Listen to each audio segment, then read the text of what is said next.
અમરેલી લોકસભા બેઠક પર આરટીઆર એક્ટિવિસ્ટ નાથાલાલ સુખડિયાએ અપક્ષ તરીકે ફોર્મ ભર્યું અને લોકોને પડતી મુશ્કેલી 10ના કોઈન જે આજે બેંક પણ નથી સ્વીકારતી, વેપારીઓને પડતી તકલીફો અને નાના માણસોને પડતી તકલીફો, ત્યારે 10-10ના સિક્કાથી ડિપોઝિટ ભરી પોતાનું ફોર્મ રજૂ કર્યું।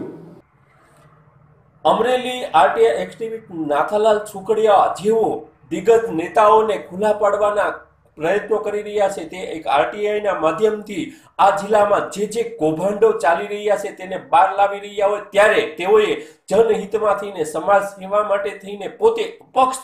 તરીકે ઉમેદવારી નોંધાવી છે। અને આજે તેણે જોયું કે જનતાને 10ના કોઈન જે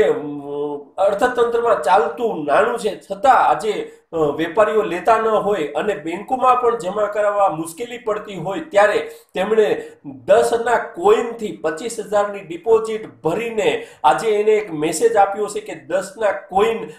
વટાવવામાં પણ આમ જનતાને કેટલી મુશ્કેલીઓ વેઠવી પડે છે, ત્યારે તેણે આમ જનતાની સાથે છું અને આમ જનતા માટે લડતો રહીશ, માટે હું આજે મેદાનમાં આવ્યો છું અને અપક્ષ તરીકે મારું ફોર્મ ભરી બંને નેતાઓને આજે કૌભાંડ જે લોકો કરી રહ્યા છે એની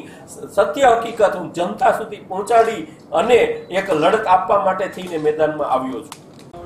સર્વપ્રથમ તો આઝાદી પછી જે કાંઈ કરન્સી છે ઘણી બધી એવી છે કે માર્કેટની અંદર વેપારીઓ સ્વીકારતા નથી, ત્યારે અમરેલી શહેરની અને જિલ્લાની અંદર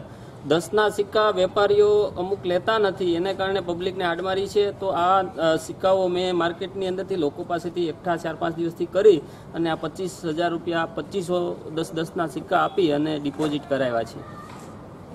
ત્યારે વધુ વિશેષ હું અપક્ષ તરીકે લડી રહ્યો છું, ત્યારે એક આરટીઆઈ એક્ટિવિસ્ટ તરીકે અને પૂર્વ અમારી આમ આદમી પાર્ટીના જે તે વિચારો મુજબ અમે